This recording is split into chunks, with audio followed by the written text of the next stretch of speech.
Nagasandra metro ನಿಲ್ದಾಣದಲ್ಲಿ ಅಗ್ನಿ ಅವಘಡ, ಸೈನ್ ಬೋರ್ಡ್ಗೆ ಬೆಂಕಿ, ಸಿಬ್ಬಂದಿಯಿಂದ ತಕ್ಷಣ ನಿಯಂತ್ರಣ.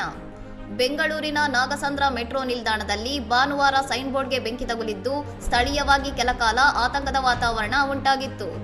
ನಿಲ್ದಾಣದ ಸೈನ್ ಬೋರ್ಡ್ನಿಂದ ಹೊಗೆ ಬರುತ್ತಿದ್ದಂತೆ ಗಮನಿಸಿದ ಮೆಟ್ರೋ ಸಿಬ್ಬಂದಿ ತಕ್ಷಣ ಅಗ್ನಿಶಾಮಕ ಸಾಧನಗಳನ್ನು ಬಳಸಿ ಬೆಂಕಿಯನ್ನು ಹತೋಟಿಗೆ ತರಲು ಶ್ರಮಿಸಿದ್ದಾರೆ.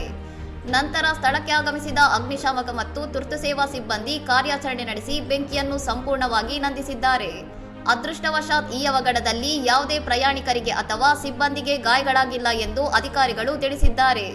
ಬೆಂಕಿ ಕಾಣಿಸಿಕೊಳ್ಳಲು ನಿಖರವಾದ ಕಾರಣವೇನು ಎಂಬುದು ತಕ್ಷಣಕ್ಕೆ ತಿಳಿದುಬಂದಿಲ್ಲವಾಗಿದ್ದು, ಈ ಬಗ್ಗೆ ತಾಂತ್ರಿಕ ತಪಾಸಣೆ ನಡೆಸಲಾಗುತ್ತಿದೆ. ಸದ್ಯ ನಿಲ್ದಾಣದಲ್ಲಿ ಪರಿಸ್ಥಿತಿ ಸಂಪೂರ್ಣವಾಗಿ ಸಾಮಾನ್ಯವಾಗಿದ್ದು, ಮೆಟ್ರೋ ರೈಲು ಸಂಚಾರಕ್ಕೆ ಯಾವುದೇ ಅಡಚಣೆಯಾಗಿಲ್ಲ.